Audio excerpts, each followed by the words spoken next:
Welcome to the X Podcast, episode 19. We're at 19? Yeah, baby. Man, It's good to see you I can't guys. believe it. And 19 episodes. Big my 2-0. friends, you guys are not as pretty as our last guest from last What are you talking about? I mean, I That's know my you're wife. white, but... She's gorgeous. Oh, yes. I don't want to That say was a lot of but fun. Yes, she Good is. to have you guys back. Yes. Anything crazy happen recently? Well, Well, I will say, yeah. today's a big day. It is. Today, I have a feeling is someone's birthday. Oh. And so, here's what we Today know is your birthday. from a conversation Boy, with thank you. Andrea this morning is that tiramisu is your Tiramisu? favorite. Is it really? So, Dang it. You love happy Yeah. birthday. Are you really going to say? Oh my gosh. You guys are so sweet. Thank you. Yeah. Yeah. Happy birthday Oh. to Pastor Kevin. Oh, man. We don't need- Happy birthday. Thank you, Judah. What are you doing? Nothing. This is a real tiramisu. It is. It is. Guys, thank you so much. For your now, you I know could the prop. cry. You know the proper way. You are crying. You know the proper way to blow out candles in COVID era. Also, you do know Towards that your face. Like that. You're not supposed to breathe. and you know the on it. podcast tradition for birthdays is you have to make a wish, but then tell us what your wish is for it to Yes. come true. So we I know. wish. And you can blow on it because I'm not eating any of I'll that blow it away from because that's people. not. Whoa! All right. Thank you, Hey, guys. 26 You years guys are old. so Turn that around sweet. for the camera so they can 26. see it. Get on the tight shot there. 26 years old. 26 years young. It's so sweet. I can't believe it. You're only Where's this 26. from? This is a. Oh, it's I baked it. special. Special just for you. All right, I'll eat some. You guys Here, gotta yeah. middle the Well, air. I'm not eating any. I'll talk. Why not? You, Oh, I don't eat you that can't stuff. be keto on my birthday. I don't eat that stuff. That's not my lifestyle.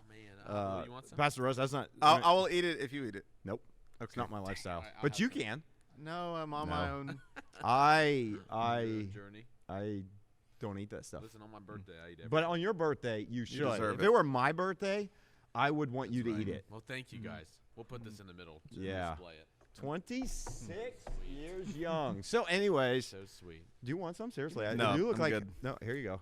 No. All right. I tried to avoid that even being mentioned. I can't wait to see. Now you're gonna have chocolate all in your teeth while you're 26. talking. This is gonna be great. So my wish for 26 years old, I don't know. I think I just want World peace.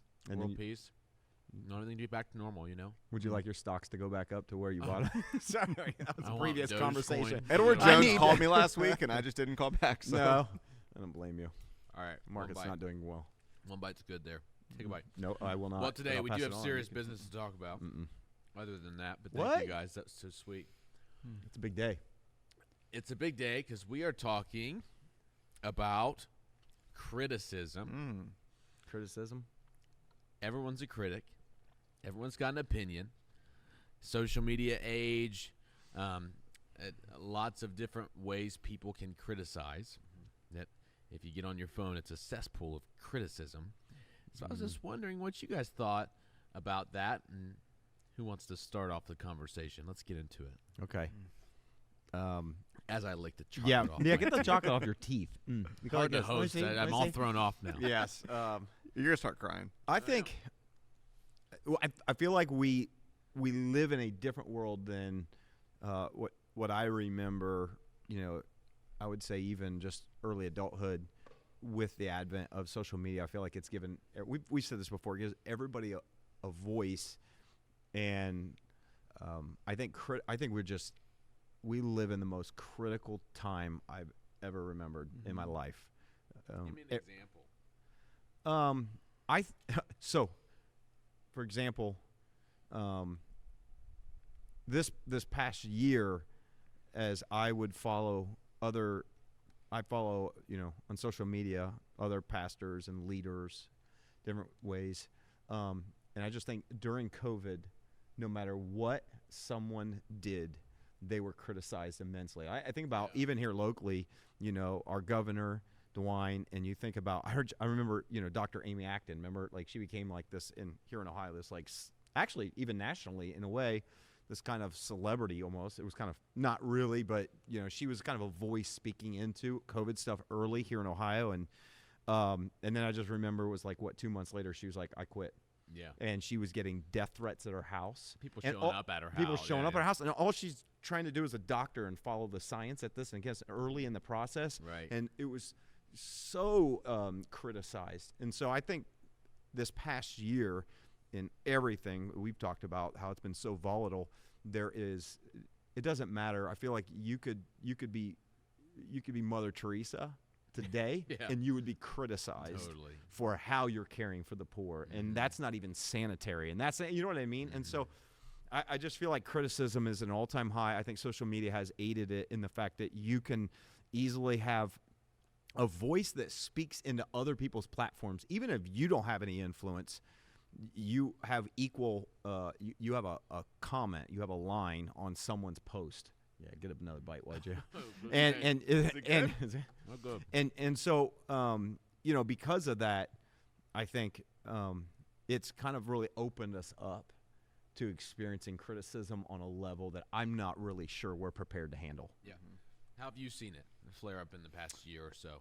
Yeah, I just think I'm not a doomsdayer, but I think the tone, whether it's politically or just for anyone, we talked about, like, there's people in different places of leadership that don't even want to rise in leadership because their fear of the hate they'll receive and that they'll be destroyed. And I just think with all the events that have gone on over the last few years in politics and COVID and in celebrity culture, the tone seems to continually, especially over the last few years, be getting darker. The opinions becoming more divisive and more vitriolic. And I think what makes our day and age unique is not only is the tone seem to be getting sharper and darker, but the mic through social media is getting bigger. Yeah. So everyone has a mic for a worse tone. Yeah. And I think that's almost like the perfect storm. Yeah. I think I agree. The fact that you can give your opinion without it ever being asked to be given, I think that's fascinating that you can let anybody know directly, any celebrity, any public figure, any athlete. You can comment on their picture and say you suck, and you can be critical of anybody you want to, as direct as ever before. Yeah. And so that's a real. I think you used to be insulated from it years ago. Yeah. Like you know what I mean? Like getting that, and now there's no insulation. Well, whether you deserved it or not, you had to, in a way, at least earn a platform to speak before. Yeah. So, and I know we've talked about it before, but words have power. And Proverbs even says life and death power. Like anyone listening, you know what it's like to have somebody ruin your day through their words. Yeah. And then you think about the fact that you put a mic that holds life and death power of words in the hands of not just a leader who's worked 30 years to be in politics, but a 13-year-old kid in his parents' basement who's miserable and bored and wants to have an outlet for hate. Troll. Like, and half the time people that receive it don't know which one it's coming from. Yeah.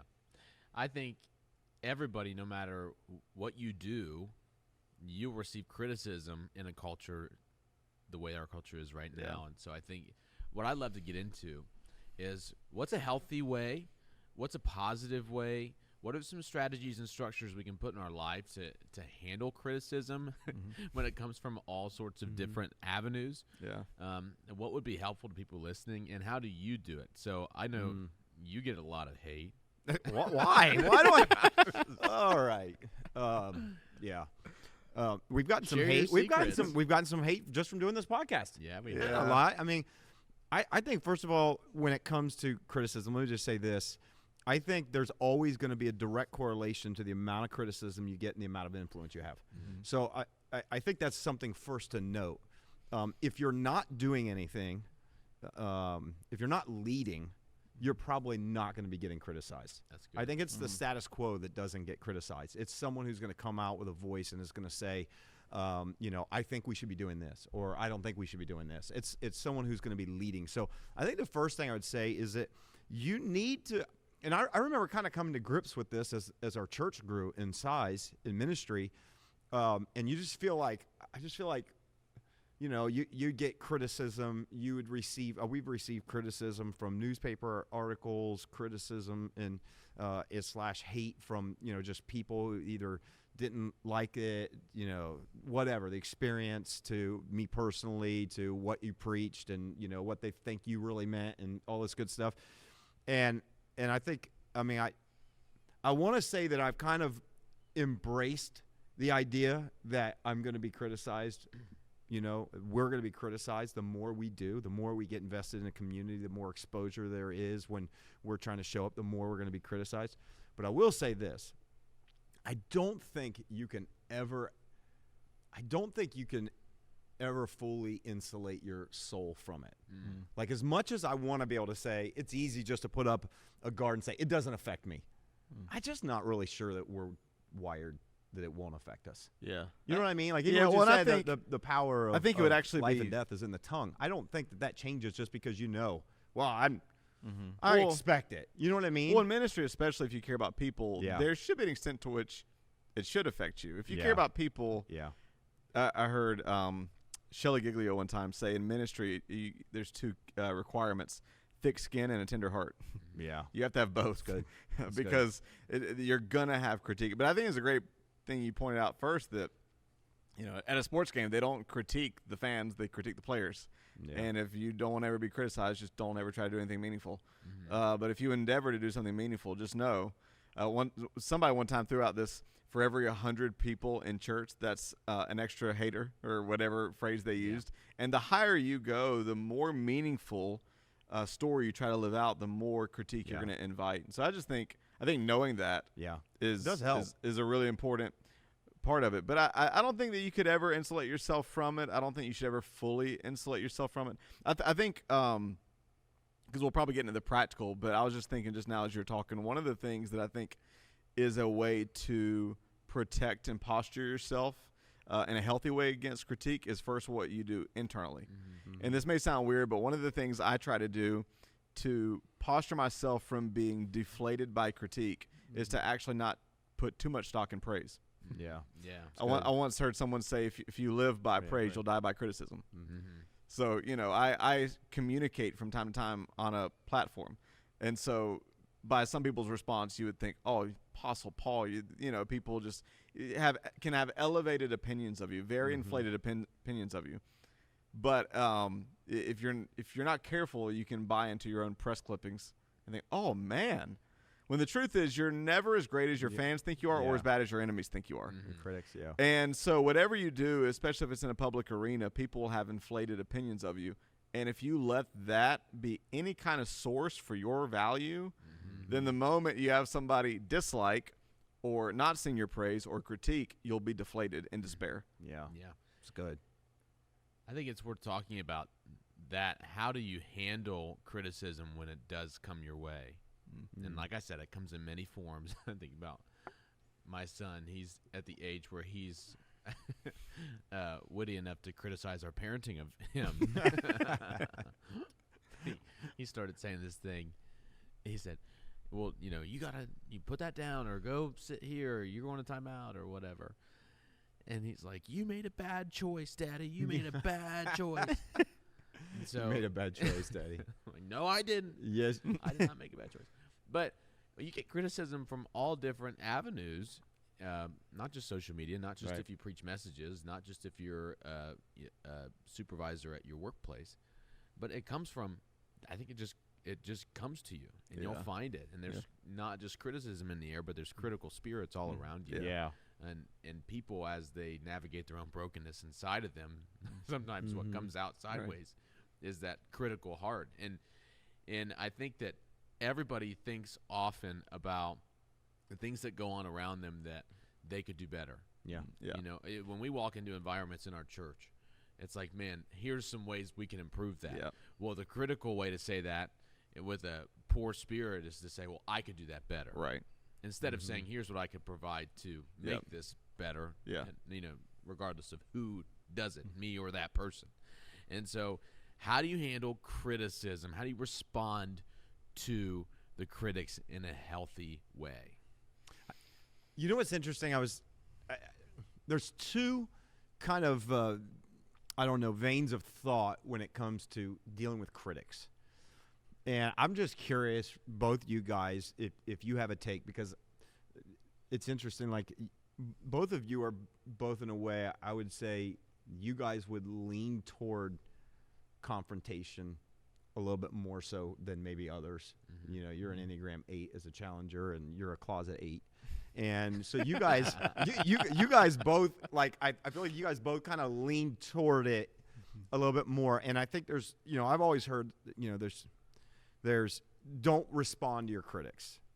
I've taken that posture most of my ministry, most of my time professionally, not to respond to critics. And, you know, you look at stories like Nehemiah when they're trying to rebuild the wall, and he's got Sanballat, and all these people are coming at him. He's like, I'm not going to go waste time with them. I have a mission to do. And I totally get that.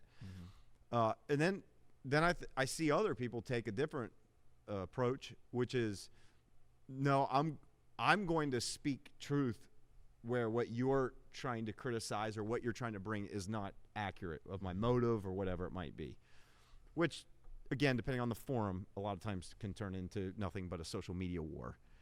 I'm curious if you guys think, again, my model has been, you know, more so, like, I've always remembered this phrase that my mother-in-law, she always would say when she was frustrated with her husband. So I'll be careful because of my in-laws. But they say it's kind of joking when this was, you know, earlier in their marriage, and she would be super frustrated with him, and she was like, I felt like God said at some point, like, where you want to kind of clap back, and she said, oh, I remember it felt like God said, just duck and let me hit him. Oh. And you know, and it was just more about taking that posture that I'm not going to come back. Let God be your defender. Yeah, I'm not going to come back at somebody who's coming at me. That's kind of the bigger principle that I apply here. And yet there's the natural part of me wants to rip someone to shreds when they do it. The other part in that I think that's that tension and that battle internally. You know, spiritually, it's like, no, I'm not going to address that. But then sometimes I've been in situations where you don't address it, and now it turns into, and you know how it is with social media, now all of a sudden it's like somebody says one thing and someone else says, yeah, I thought this too. And then all of a sudden it's like a rumor that goes around, and you're like, that's not even true. Why are people believing it? You know what I mean? Without saying anything. So I think that's a question. When you guys try to jump in and answer that. When do you feel like you should or shouldn't? I think assuming all things are equal internally, that my motives, that I'm secure, that I don't feel a need, that I'm trusting God's my defender, all those things, if you're in a faith perspective. Assuming all things are equal internally, I just think it's case-to-case wisdom that you learn the longer that you're on planet Earth. And I think a lot of it depends on how much. So, for instance, if you are making a big change in an organization and you've done all your due diligence, but you just know no matter what you've done to over-communicate, no matter what you've done to plan, there's going to be people that just hate it. It is wasting your breath and your energy, and it is what I would call sideways energy to spend all – because how easy is it? We all know what it's like to have 50 people saying this is amazing, but that one person that hates it can detract from your energy, detract from your thought process. Right. And so you're going to waste your time, and you're going to do a disservice to the people you're leading if you spend all your time trying to say, why won't this person be happy about it? On the other hand, if I'm in a leadership, or maybe it's in your business or whatever it is, in school, sports, whatever, and there seems to be a pattern of people that are thinking something, that's when probably wisdom should make me think, I wonder if, for clarity's sake and for the sake of the people around me, I need to address this to make sure that I've been clear. I think that's what it comes down. I think it comes down to motive. Like, am I so insecure or so tormented about the one person that can't get on board that I'm going to give oxygen to that and keep feeding that fire instead of letting that fire die? Yeah. Or am I going to be like, oh, this is a pattern, or this is something that's widespread enough I need to address? I think it's important, like you said, to address your heart posture. Like, I'm somebody who has a propensity towards pride, and I know that about myself. And so how many times will somebody criticize something you do, and the first reaction you have is to be defensive? You go, no, and pride wells up inside of you. And so I've had that reaction many times in the past from all sorts of different criticism. And so understanding that what I value as a way to live my life is one of great humility, right? That's kind of a core tenet of our faith, right? That we're here to serve, and that we'll humble ourselves before God, and that's kind of what I value. And we live streamed a conference years ago.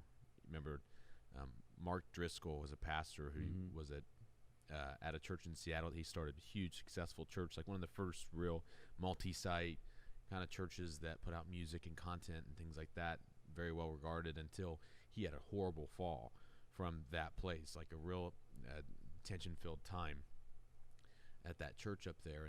And this conference was kind of the first time he'd spoken since all that had happened. And he was talking about criticism. And he was talking about how he handles it, and there was somebody interviewing him. And I've never forgotten this illustration. He said, when people are throwing rocks at you, he goes, you'd be doing yourself a disservice if you didn't at least pick up the rock and look at what the rock said. Right. He said, don't throw it back at them. Right. Don't just let it hit you. But if they're going to throw a rock, at least pick it up, look at it, and set it back down. I agree. I think the hard part is that a lot of times when there can be some truth to whether it's somebody's frustration behind something, I think the hard part in even wanting to pick up the rock and look at it is that I just think today we oftentimes don't know how to express ourselves well. So it comes across as deconstructive criticism, not as in, even if there is some truth. And so it's easy to discredit. I think it's hard to navigate that, especially with social media. It's so easy for people just to quit back and just kind of say something that's harsh when there's a challenge. I've never felt like responding in a public forum to any sort of criticism is of value. Yeah. And so I was reading this, and it's Ecclesiastes chapter 10, and I read it yesterday in my devotionals. It said, whoever digs a pit may fall into it. And whoever breaks a wall may be bitten by a snake. Whoever quarries stones may be injured by them. Whoever splits logs may be endangered by them. And so the people that set these traps of whether that's having a critical spirit or just saying things without any sort of like licensed, like unsolicited criticism. Yeah. It's like, at some point, like you could respond to these people every time and, like you said, spend sideways energy going at them and putting them in their place. But I feel like the more I live and the more I see it, I'm anxious to hear if you guys agree with this or not, is that people will fall into the pits that they dig for you. Yep. If you give them time. Yep. And it's That's the problem. Social media has created this instantaneous, like, I don't want that to be out there for any amount of time without me responding to it. And I'm at the point where it's like, no, if somebody criticizes me, that's fine. I'll live a life of integrity over time, and I'll pick up that stone, I'll look at it, and I'm not going to throw it back. I'm going to set it down.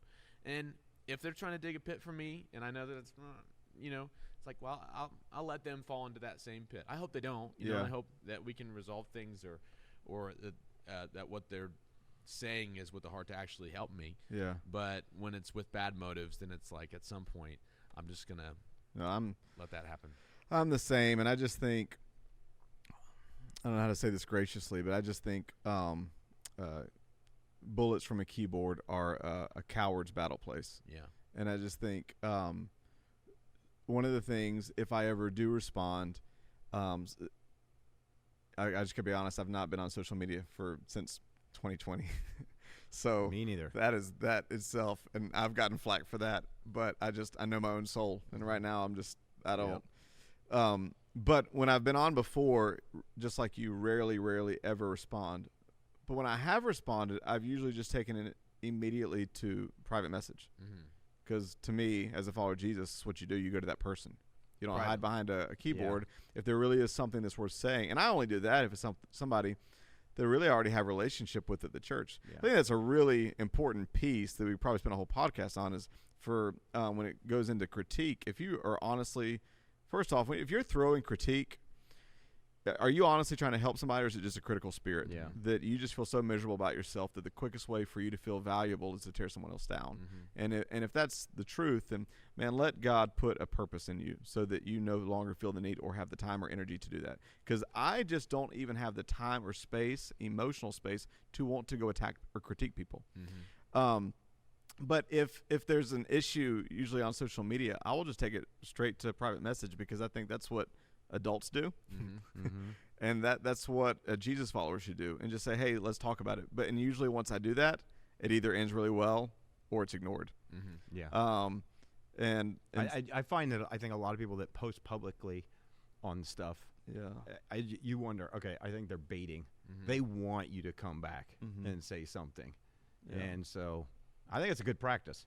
Yeah. I really do. I think another thing that I will point out that I think that it's okay. I want to say this. You guys may not agree. But I mean, I know we've kind of adopted this practice a little bit. I just want to say that, like, your own social media platform where you may post stuff and it's people that follow you or friends or however you are connected with people, I think it's okay to protect your space. And there's people that troll. I mean, that's one of the reasons why I got off Twitter years ago. Like, I was like, Twitter quickly became the cesspool of critical spirit. Like, that's all you got on there. And so I was like, I'm getting off of here. And because I would find myself, someone tweets something, but that's not what really matters. It's all of the responses to it. And you could just spend hours deep in this pit of social media cesspool that you're just like, whoa, I didn't realize. And that's when you kind of really become – that's when you realize, wow, there's a lot of hate out there for, I mean, people do great things and there's hate. I don't care what you do. And so I think one of the things that we've done, I know in our social media stuff, and I want to say I think you have the freedom and the liberty to do in your own social media platforms, is if people come out at you that you don't – these are not people that you respect or in relationship. These are not people – because I think people that you're in relationship with that respect you, I don't think that they're going to intentionally – or maybe they don't mean to be, but I don't think that they're going to come harsh and overly critical on social media. Are you if guys anything, just being sensitive? I just feel like No. you're both being a little bit No. sensitive. I think you can delete What do you comments. You can learn from criticism, and I'm being, devil's advocate. But like, is that what it is? Is this just a sensitivity arising up in us, and we just don't want to be criticized? Well, I'm sure there's probably some of that, but I don't think that's what we're talking about. No, I think there's two ditches. It's I who think you let speak into your life. Because I like what you were getting at before as far as The Rock. I think you were talking about the wisdom and the humility to want to learn from anyone. Eat the fish and spit out the bones. If you're wise, then even the dirt that's thrown at you, you'll say, is there a silver of truth in that? But I think it is wisdom, and every personality is different. But I think there's wisdom in avoiding the two ditches. The one is the ditch where you insulate yourself from feedback and criticism that would make you better. Yeah. And I think the other ditch is to just not guard or tend your heart at all and open yourself up to be fair game and let anybody just shoot bullets at you all day. And then I think in my mind, especially everybody knows their own soul, both are unwise. And so I think of it this way. I hear the opinions of many, but I'll value and soak in the feedback of a few. So if someone that I've not given permission, again, it also goes back to relationship. Do I want feedback? Absolutely. Do I want to be not sensitive, but embracing to feedback? Absolutely. In December, I asked you in your office, because we've been talking about as a staff that we want to become healthy and grow better. We want to embrace our weaknesses. And I remember in December, I asked you, what do you see? What are my blind spots? What are my areas I need to grow in? So, but to me, it all goes back to relationship. Yeah. The people that have earned the right to speak into my life. Yeah. Because I do ask those hard questions of the people that I know will tell me the hard things. But yeah, I think also, I mean, I don't know if it makes me sensitive or human, but I'm not going to just completely open myself up to let people throw rocks at me all day either. Right. And that's what I mean. I think you can control, I think we do this, our social media platforms at the church. People will go on there and put something that's really negative and critical. And they could have, like you're saying, there could be an ounce of like, there's a real question behind it. But the way you're wording it is destructive, not constructive.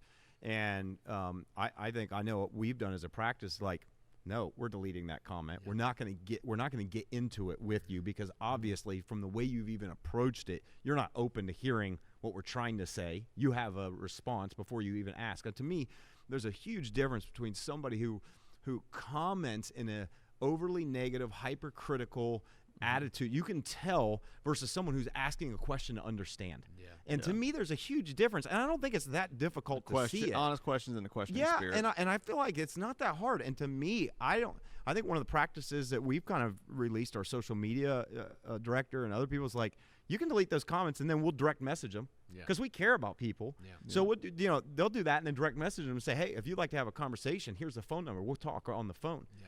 And I find that, you know what? I find that probably I would say 80% of those, 90% of those will never even take it. Yeah. It's because they don't want to have a conversation. Right. They don't want to understand. Yeah. They just want to be critical. They have a critical spirit. And so to me, that's where I don't want to waste my time. Yeah. Right. I think there's a proper way to respond when people do stuff if you're that. But I think there's a difference between that and spending a lot of sideways energy versus like, listen, we're in the people business. We'll be glad to sit down with people. I mean, people think that, we wouldn't. We do all the time. We're glad to sit down with somebody. If you really have a question about something that we do or something we've said, there are pastors or people, we're glad to sit down with you. We are not going to go back and forth over social media or text where you guys know how it is. You can't tell tone. You can't tell inflection. Yeah. You can't tell spirit. You can't tell all of that versus, and it's amazing how when you get on the phone with somebody or you get face to face, they go from this bravado behind a keyboard to, oh, yeah, no, I was just wondering, I just didn't understand. Really? Because that's not how you came across in your comment. Yeah.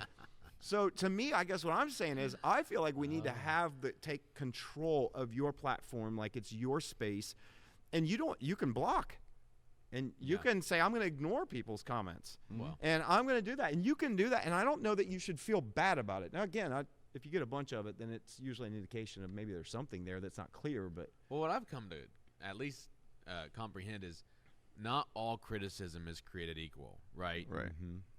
Like, you can't, if you have something to say to me, there's ways you can approach me that I will really receive it. And I don't think that's because I'm sensitive, because I'm really not horribly sensitive.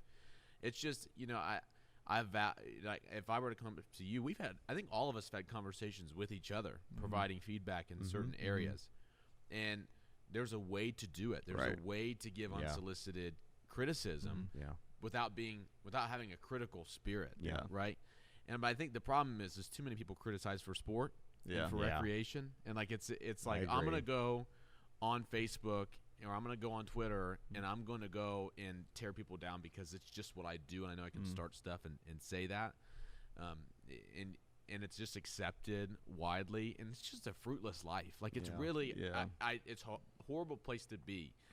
I kind of grew up in this. I think the difference between us three is that was my high school life and college life, and so I've been entrenched in that world before, and even been as petty as to be, how high schoolers will gossip and say this or that about whoever, other classmates or teachers or coaches or whatever. That the funny thing is I thought that was just a high school thing, but it's actually just a society thing. Yeah. And that people act like high schoolers like we did when we first had Twitter. They act like that now, 40, 50, 60-year-olds. I mean, it's insane to see that. But I do think it's important to set up feedback structures in your life so that somebody can give you feedback that you will that will make you pause and think. Right. So I guess I think it'd be good just to tease out, obviously acknowledging not all criticism is bad. Right. And that there's information people have about what you do that you can't benefit from unless you hear it, right? Right. So we have to find ways to ask about opinions of ourselves from others. And so how do you do that in a healthy way, understanding that what we've already established, that, man, there's a certain amount of criticism that's unhealthy and fruitless, and how do you engage in it? Is it they throwing rocks at you and you pick it up and you put it down, you just get off socials altogether? Understanding that there will be criticism, but what structures do you guys have in place that would be helpful to people listening? Yeah. Well, not to always start with the internal, but I think before you even put the practicals, there first has to be a desire to grow. There's got to be a desire to, as much as you will want to avoid being completely destroyed and discouraged by criticism, on the other side, the balance is there should be a desire in you for feedback and to view feedback as your friend. And I think you're never going to do that unless you're secure enough to say, that my goal, way more than people viewing me as the best, is to continually actually becoming better. That my goal isn't to appear great. My goal is to actually become better, and the only way I'm going to do that is through feedback. I was telling you yesterday that one of my favorite quotes, Ralph Waldo Emerson said, "A life unexamined is a life not worth living." But if I examine my life, there's going to be blind spots, and the only way to examine the blind spots is through feedback. Right. There are things that I'm going to grow. Act like they have no blind spots. Yeah, and we all know what it's like to be around those people. Yeah. So I think that's the whole point. It's a blind spot. They don't know. Right. we're. So I think the first thing is, do you have a desire to grow? Is your pride higher than your desire to improve? Right. Yeah. Because if your pride and arrogance is bigger than your desire to improve, then you're going to view feedback as your enemy, because you're not secure enough. And so when people give you feedback, you're going to see it as an enemy that's attacking your sense of value, instead of, no, I know that I have value in God, but I also know that I'm a human being who will be getting better in every area of my life till the day I die, and the only way I'm going to get better is through this. So I think that's the number one thing, to have a desire for it, have security for it. Number two, to be self-aware enough to know that you have feedback, you have blind spots, that you have areas of brokenness and weakness. And then third, to invite that in. And as far as structures, I think first off, being a part of a feedback culture. Yeah. Sometimes that's in your control, sometimes it's not. I know people that work in churches that, we do SWATs, which is every event we do, every Sunday we apply this business acronym, SWOTs: strengths, weaknesses, opportunities, threats. Yeah. And we just put them on the board, because every single Sunday and everything we do is not about us. It's as individuals. It's about God getting glory, people being helped, the church moving forward, that we're a team. When you win, I win. And so we do that. And I've talked to people at certain churches that they only do wins. Right. Yeah. Really, like I have a friend, and I won't say where, but they nope. Say it. But they What said, church? but there's Georgia? certain cultures that there's a fragility among the Yeah. leaders, and insecurity among the Yeah. leaders, to where it would literally break their spirit if someone said you need to get better at this. So I think part of a structure, if it's in your power, if it's in your choices, choose to be a part of cultures that embrace feedback in a healthy way, not in a critical way. That fragility exists everywhere. And I feel like it's almost a byproduct of the amount of criticism we've had to receive. And so it's hard to not just be fragile. Yeah. And so, like, what you're saying, if I'm hearing you right, is obviously don't avoid criticism altogether. It makes you better. Mm-hmm. We can't just talk about wins. We can't just talk about how things are great, because that's not true. Right. If that's your life, you're lying to yourself. Right. Yeah. There are things about you that you have blind spots. You have things you need to work on. But you're saying, how are you creating and fostering a culture of feedback in your own life? Yeah, well, yes. How are you inviting it? Yeah, and I think the first thing on a kind of a macro scale is if you can be in an organization or culture that has it. Yeah. I think that's one really practical step. The second thing is fostering relationships where feedback is the norm. I don't think it is healthy for your inner circle of friends to all have a critical spirit. I also think it's just as unhealthy if you have friends who will never tell you what you need to hear instead of what you just want to hear. Mm-hmm. So just tell all the people other than you about the things that you're doing. Right. Wrong. So I can honestly say, I think one of the things that's been really good for my soul is I got a handful of friends who I know, and it goes back to motive, not to circle way back to about 5 minutes ago, but you're talking about, if you're about to give somebody feedback, a great question you should ask before you critique anyone is, am I saying this for them? Right. Am I in their corner? Am I cheering them on and for their good? And I have one of the greatest blessings in my life I wouldn't trade any amount of money for, is I have friends that I know are for me and love me, and they'll also tell me when I'm missing it. And they'll also, I had a friend a couple weeks ago say, Russ, no, that's, you got to watch that. And I feel like there's a reason you just now told me about that. Mm-hmm. And so I got friends that will just, in love, tell me what I need to hear, and that I will ask them from time to time. I got friends that I'll ask at least, a couple times a year, if not more, do you see anything here? Like, is there something in my life I'm not seeing? Or even big decisions. The Bible says there's safety in the multitude of counselors. Iron sharpens iron. Hey, before I make this big decision, what am I missing? Mm-hmm. And then I think, even just, it wasn't a back pat, but in December, I asked you, like, what do you see? You sent out an email, I think, to a lot of people on staff, said you're just so humble, like vulnerable, like, hey, What are areas of my life that you see? And I think when you do that, you win. You actually build trust with people because they realize that you're self-aware enough to give them rope to speak into your life. And when you extend trust, you build trust. And then it also shows, oh, wow, I know that I'm not the perfect leader. Yeah. And I know that I'm going to keep growing. And it actually, I was listening, we were talking about that podcast of Andy Stanley on, he said, you don't benefit from the information you don't have. Yeah. So if everybody around you is already thinking something, but you don't extract it, and you don't have a culture where feedback can just be a normal, it doesn't have to be this healthy confrontational. It's just like, hey, man, I'm in your corner. Have you ever noticed this? If there's not so I think the macro, if you can be in an organization that has it. Second, foster relationships. Third, ask for it. Set up structures where you ask for it regularly. And then I think fourth, maybe this isn't as much interpersonal, but for me, I like to read and study and listen to podcasts that I know will challenge me, that I know will, even non-personal interaction, hold up a mirror to what my blind spots would be.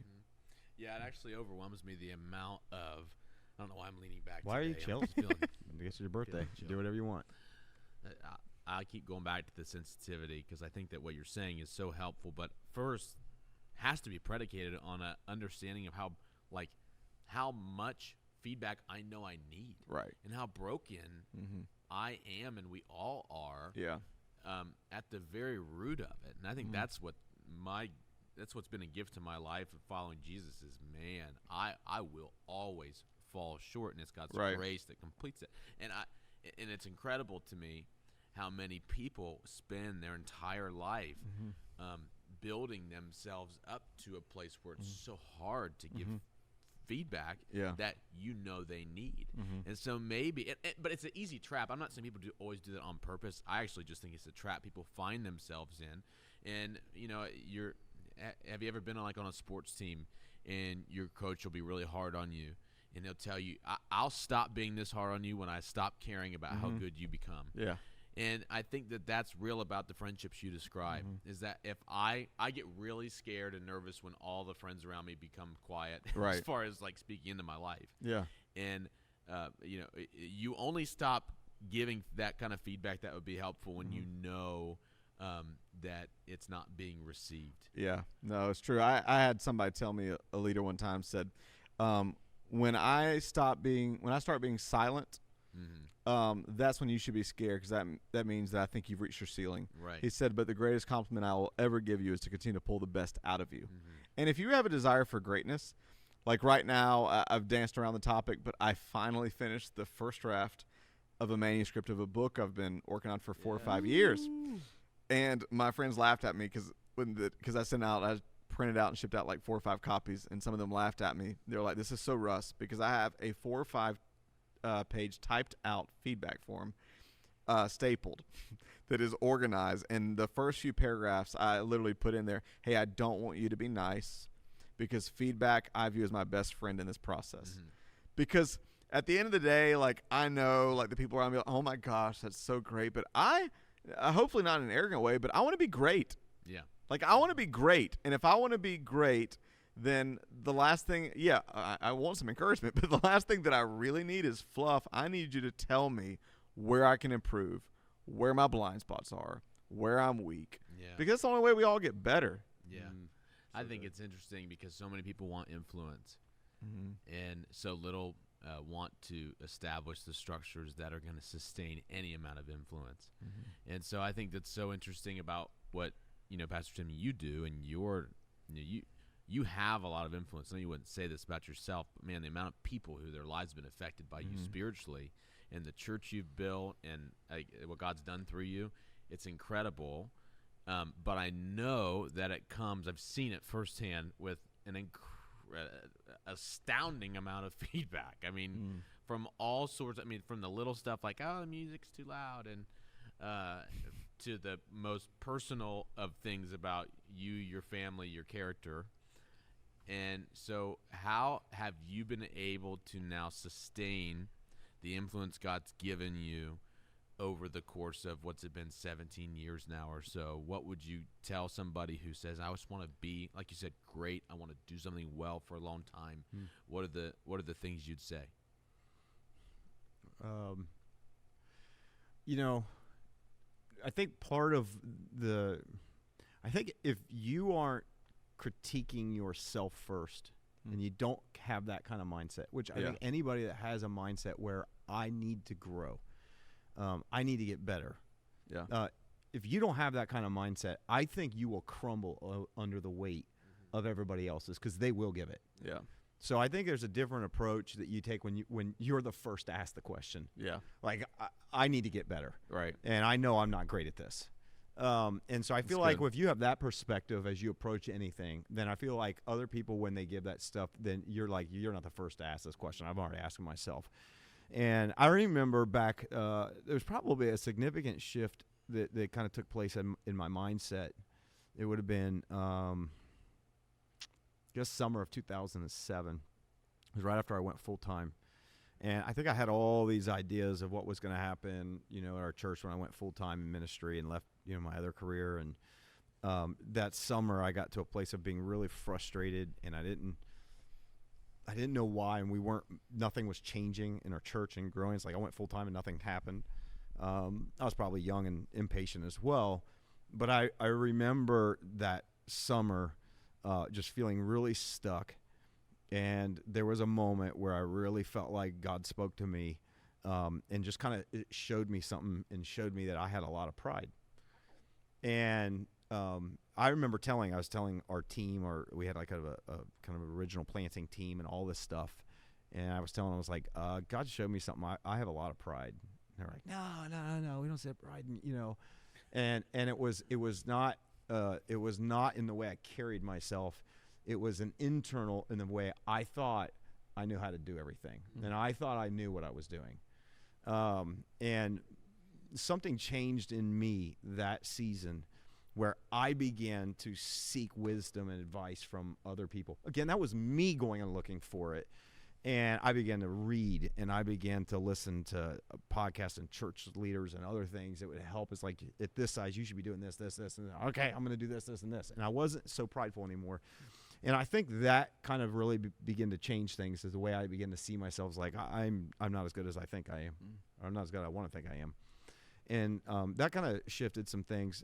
I've also, I don't know if this is a personality thing, I've also been really driven to do things with excellence. And that will only be created through an atmosphere of critique. Yeah. You will never be excellent at anything. I don't care if it's playing a sport. I don't care if it's your job. I don't care what it is. If you do not take a posture where you are saying, I'm going to intentionally create an environment where we can critique and talk about the experience on Sundays and all those kind of things. And so, we started down that road. And I think it's funny. I have to be really careful because I'm so driven to do things well, and there's always a line you can cross into perfectionism and all this. I'm driven that I know myself, I can be really critical. I just, not in a negative wanting to tear down mindset, but because my eyes are just so open. It's like we always say this, when you go once you work for a church and you do this, you'll be ruined forever. You'll never be able to attend church ever the same again. It's so true. It ruins church experience for you ever, because you see every little thing when you're a part of that. And so I know there are times like I've had to throttle. I've had to really I come at everything wanting it to get better and never being personal, but still having to guard how I come across as being critical. And I know I still do. And it's one of those things that I'm like still. Because you're passionate. I am. I'm passionate. I'm still trying to focus on it. So I think we intentionally early created and welcomed that. But when you ask the question, how do you sustain all that? I think it has to be an internal thing more than anything else first. You have to get to a place where you say, I'm embracing this because I need help to get where I'm going. It's so interesting because you say like I'm just so critical, and but I think that we're all pretty critical of every environment that we're in. We all have opinions about what everybody else is doing in every space. Yeah. And what's interesting about doing that inside of a church atmosphere is because people have the perception, and it is like you introduce a whole nother aspect of life when you're dealing with people's vulnerabilities, your own vulnerabilities, and all sorts of different you're dealing with people's weaknesses and their struggles and in their biggest crisis moments, and there's like an emotional weight that you feel when you do something like this. So to have that level of it, but that's one thing that I would say when people come on staff here is one of the most incredible things to see play out is to be a part of a place that cares about excellence, that if you believe in something and if you have a strong enough opinion about how something should play out or should look, like the gospel and Jesus' message, we always say it's the most important message in the world. Yeah. And so why wouldn't it be the most excellent environment that somebody walks into in their week? And so that's how we operate our staff, and that's the culture that you've created. And there's times where we've dabbled into perfectionism, and there's times when we make fun of each other. Oh, okay, like it has to be this, or even setting up for this podcast. Why do you think we don't have wrappers on our water bottles? And you have too many things always. He always thinks I have too many things on my desk. But my point is like the opinions might be different between you and I, but the tension and what comes out of it, the excellence is the goal. Yeah, right. And it's to go, man, let's create an excellence, and it does make a difference. It does. I think the more that you value anything in your life, the more eyes you're going to want on it. Yeah. So I'll give a real life embarrassing example of how this played out this weekend, because you're talking about excellence. Like flattery will feed my ego. Yeah. But feedback will feed my excellence. Yeah. And this weekend I had a buddy fly in from Atlanta, and so for him, I knew he was flying in, so I spent like all day Friday just deep cleaning my apartment. I'm talking like every surface, deep cleaning the restrooms. I mean, just everything like was perfect, everything, and I was just like, you act like nonchalant, but at the end of the day, in your space, whatever it is, you want somebody to be like, man, it's nice, and so, I mean, we get to Sunday after church, we're riding down the road, and he says, I'm just throwing myself under the bus. He goes, hey, can I ask you a personal question? And I was like, sure. He's like, do you own a vacuum cleaner? I was like, what? And he goes, I just think the carpet. He goes, I'm not trying to throw you under the bus. I just thought, and yeah, I know. Thank you. Is this too honest? And I just realized, but I say that to throw myself under the bus to be like, it wasn't until I had a pair of fresh eyes. Yeah. I thought everything was so perfect. Yeah. He was, the Enneagram 3 Simon's going to be so impressed, hipster apartment. But what he saw was the dust balls and the parts of the carpet that had not been vacuumed. That's funny. And I just wonder what the dust balls are in every area of my life. Yeah. That until I get eyes on it, hey, I want other people's eyes on my character. Yeah. Yeah. I want people's eyes on my spirit. I want people's eyes on my skills that I'm trying to sharpen. I want people's eyes. And I think the more you value anything, if your desire isn't flattery but excellence, then you want people. It's balance is everything. Yeah. You want people in your life that are gonna give your soul oxygen through encouragement, but that are also going to speak to the dust balls in your life and tell you to go buy a freaking vacuum cleaner. Yeah. So what are your dust balls? That's our. What are your dust balls? And you need a vacuum cleaner. Well, just so you know, because I don't know where mine went. Oh. I went Sunday. You probably left I don't know where it went. You probably left it in Georgia. You've been there for 2 years. No. I don't know where it went. I don't know where it went. I had one. So Sunday, he asked me that, and I'm like, in that moment, my immediate thought was, of course, defensive. What the crap does that mean? And then I was like, you know what? We were going to Walmart anyways. I was like, I'm going to buy a brand new vacuum cleaner and a dust vac. And so now the entire, apartment just so sparkling. Clean. That's good. And that is the power of feedback for anybody listening. That was constructive. That was constructive.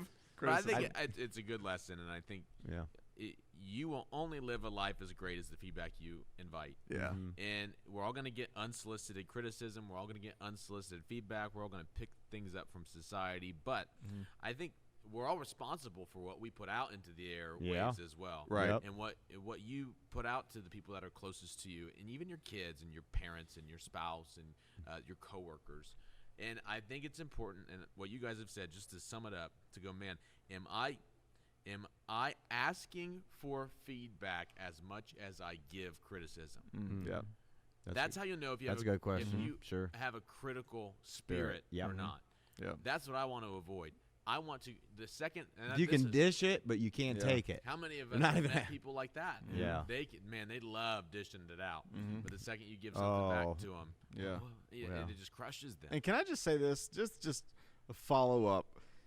Don't give your opinion where you're not giving anything else. Right. Ooh, that's good too. I am I like that. probably in any organization, but in church and anywhere, I am fascinated by the irony Yeah. of at times people who don't give their money, don't give their time, don't give their loyalty, but do feel entitled for some reason to give their opinion. Right. It happens a lot in the And church. just so you know, that will not No. carry much weight. Nope. Yep. We all know that what an armchair quarterback is, and we Yeah. all know what it feels like in our perspective areas of all of our lives, what it's like when someone's in the trenches, their words hold weight. And I think a great way to live life is, man, I'm going to stay in my lane. Yeah. I am going to pursue excellence in my area. And if I see an issue, let me build a relationship and from a healthy place contribute. If not, I should probably just stay quiet. You know, that's funny. You follow Kirk Herbstreit. You don't have a Twitter. Kirk Herbstreit has a Twitter, and he retweeted literally just the other day. What you said brought it back to mind. It was Boise State's old head coach. He took another job. I think he took the Auburn job or something. But he went on this whole rant with the media about who he does and doesn't receive criticism from. And it was beautiful. And he laid it out, I think, in a similar way to what you said. If you're not bought in to what we're doing, if you don't have a season ticket, or if you're not a season ticket holder, if you're not a booster, if you're not somebody who comes to the game, watches every 4 quarters of the game and cheers us on when we do well, and like, I'm not going to listen to your criticism. And he's like, I would encourage all of you not to do the same thing. Like, so I think So good. that's a new age thing. We've always had criticism, but we've never had it as readily available and as direct to us from every aspect as we do now. And that's in every sphere. So it's important, I think, to separate that. Separate the stuff that is unsolicited. What should I listen to and what shouldn't I? You should probably wrestle with that Right. as an individual that lives in 2021. And Yeah. so how do you do that? Are you asking for it as much as you're dishing it out? Yeah. Is your heart one of humility and not of pride? Are you teachable? Are you coachable?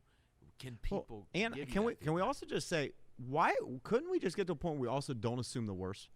Because I great. feel It's like really where good. a lot of criticism comes from is that we assume the worst of people first. Yeah. Yeah. You know, they say something, post it, and immediately, you know what I mean, clap back with something that just is. And it's like, can we not just assume that they're an awful person, or just because they believe this, or they're in that political persuasion of this, that they're, you know what I mean, awful person? I just feel like that's what we do. I feel like that's why it's so fast, is that we jump. That's one thing. It's like the social media has also brought immediate feedback. Yeah. Not a little bit of feedback, not eventually. It's immediate. You Yep. tweet something, there are responses and replies within seconds. Yeah. And you can even see that on there. And so I think that is, and I just think ultimately what I think is important to take away from what I'm getting from just our conversation is we need to learn how to manage criticism. We need to learn how to manage it. Yep. Like, I think, you know, manage it internally. You need to know how to manage external criticism. Who is it from? What's the source? Look at the source. You know, you get some handle that you've never even heard of that's throwing out, dropping, you know, comments and doing stuff. It's like I'm not going to put a lot of weight into that. It doesn't mean you ignore everything. Like you said, pick up a rock and look at it, but I'm not going to put weight behind that thing. That's a pebble. That's not a Right. big rock that's worth much. And I think learning how to manage that is really important. We do value critique in our organization. Yeah. We do, like you said, with SWAT, we have, you know, the first thing we always did every week on Monday is we not only would have a SWAT, but then we would have a production meeting for the main experience, and we would actually talk Right. about specifics, and we'd take notes, and we would come in and say this, this, and this. Why? Because we want to get better. Yeah. It's all about getting better. And we try to encourage people, don't take it personal. Even Yeah. if it's you were the one that was delivering this, and you were the one that was preaching, Right. you're the one that was singing this, you're the one who was that. It's not about you.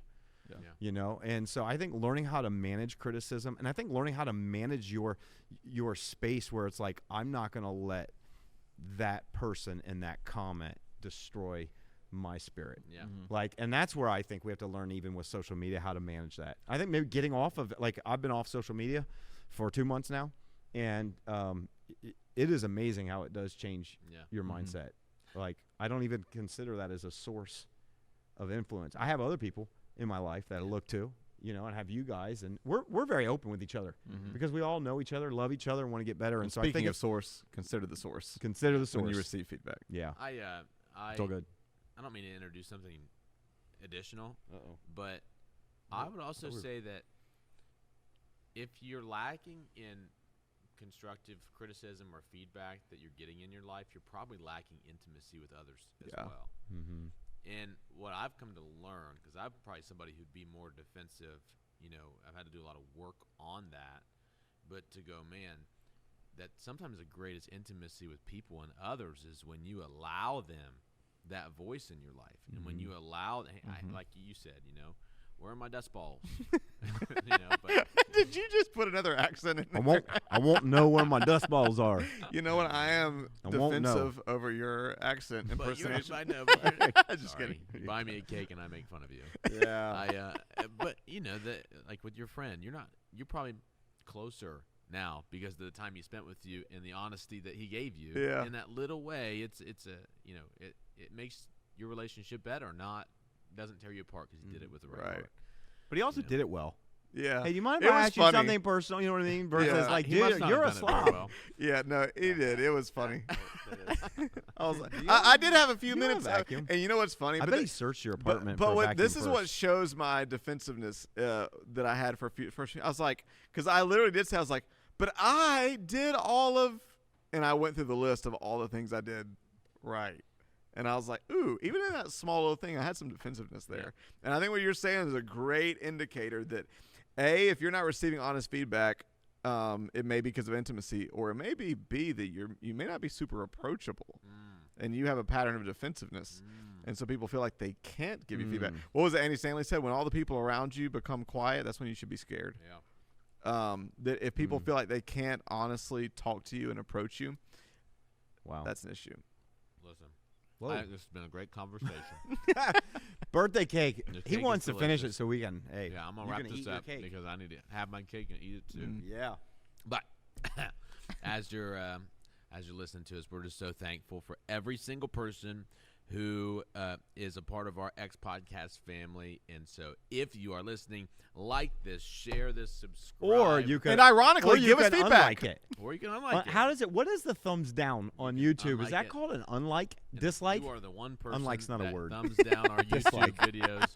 Yeah. We love you too. By the way, We love hold you on. too. Don't Send an just email gloss or over that. something. We'd love to We talk have to you. somebody that follows us on social media that every video, no matter what, and we don't know. I'm assuming it's the one person because it's just immediately it's a thumbs down Has to be the every same time. person. So whoever you are, we're We're praying for you. we're praying for you. But We'd love- ironically, send in an email or something. yeah, let us know how Send much us you hate feedback. us. We like to hear the We got some hate. cake for you.